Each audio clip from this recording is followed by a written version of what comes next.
Il nostro auspicio è che nel tempo questa parte cambierà volto, andando una volta per tutte a riprendere quest'area che per troppo tempo è stata in qualche misura ai margini del centro storico. La nuova amministrazione comunale vuole mantenere le promesse, cercando di cambiare volto del centro storico di Treviso. La riqualificazione è già in atto e i privati fanno la loro parte. L'area di via Roma e largo Porta Altinia nei prossimi anni subirà una vera e propria trasformazione, di pari passo con il cambio di gestione dell'Hotel Carlton, che dopo 50 anni sotto la guida della famiglia Amadio è stato acquisito dalla società veneziana Hotel Carlton Treviso della famiglia Trevisanato.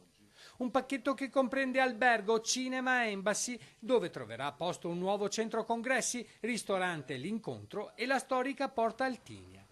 Per l'amministrazione è solo un primo tassello per cambiare quest'area strategica, punto di accesso principale al centro storico. Quando ci si trova di fronte a investimenti importanti come quello che verrà fatto qui sul Carlton, significa credere nell'economia della città, credere nello sviluppo della città, credere nel progetto amministrativo che stiamo portando avanti.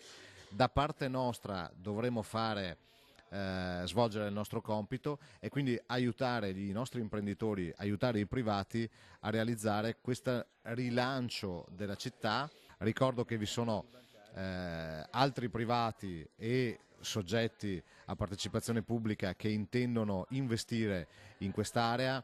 La MOM sta valutando l'ipotesi di spostare la propria stazione all'ex Cuore. Noi intendiamo porre in essere degli interventi di riqualificazione di Piazza Giustiniani, della Riviera e di Giardinetti Sant'Andrea.